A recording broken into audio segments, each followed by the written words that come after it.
so now we are into week 2.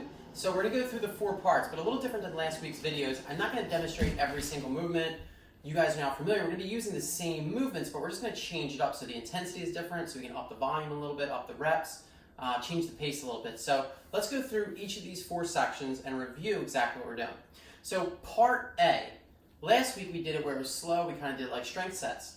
Well, this time we're going to do it for time. So we're going to up the total volume on the reps, and we're going to up the amount that we need to do, so we're going to definitely get to full failure each time we go.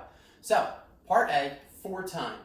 You're going to do 45 push-ups, 90 air squats, 45 decline push-ups, and 90 reverse lunges. Now, we should all be familiar with those. And the other thing that I want to say with each of these movements is that if you want to do the version with the barbell, with the bench press, if you want to do a version with weights, with the real weights, if you want to add a little bit, then by all means, please do it. If you have access to that equipment, take these same workouts. They scale or they adapt to real equipment if needed. So I will guide you through that as we go.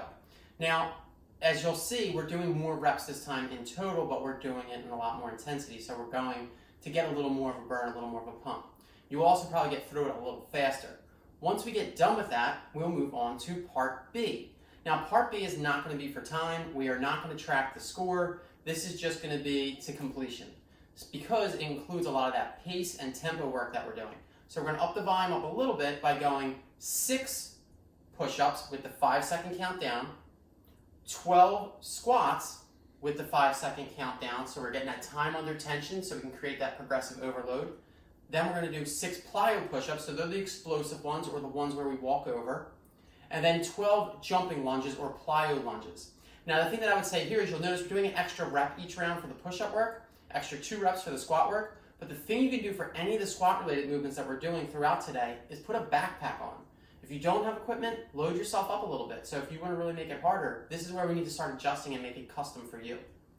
Then we're going to move on to, after doing 3 sets of that like we did last week, we're going to move on to our assistance lifts. And the assistance lifts last week, we did a 6-minute AMRAP.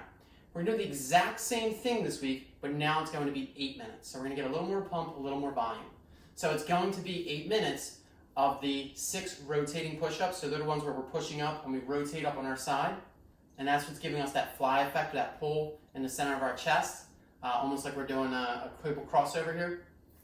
Then we're going to be doing the 12 jumping deadlifts. If you remember, they're the ones where we touch the ground in our deadlift form, spring back up.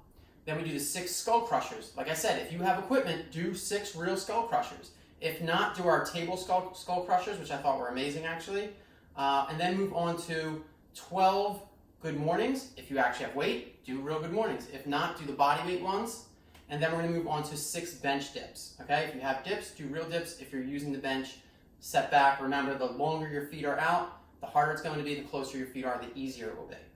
So you're going to go through as many rounds as possible in 8 minutes of that. Then finally we get to part D, which is the typical WOD. And what we're going to do is we're going to copy the format we did last week where we did Annie. But the difference is we're going to do a workout that we've done in the gym before, which is kettlebell Annie. So instead of double unders, now we're going to do kettlebells. So if you don't have a kettlebell, you'll use your backpack as your swings to do those Russian swings or just come into shoulder height. A lot of pop out of the hip. If you do have a kettlebell, you're probably using a lighter one. So a 35 for ladies, 50 for guys. And it's going to be 50 of each, 40 of each, 30 of each, 20 of each, 10 of each. And that's of kettlebell swings and sit-ups. So you're getting that good core work. With all that, like I said, guys, just a reminder, you can adapt any of these to using real equipment. I would say go light because the rep range is high and the pump's going to be pretty intense if you're using equipment. But scale this now to how you need to make it fit. But we've added a little tempo and volume to make it a little more intense. I'll see you guys tomorrow.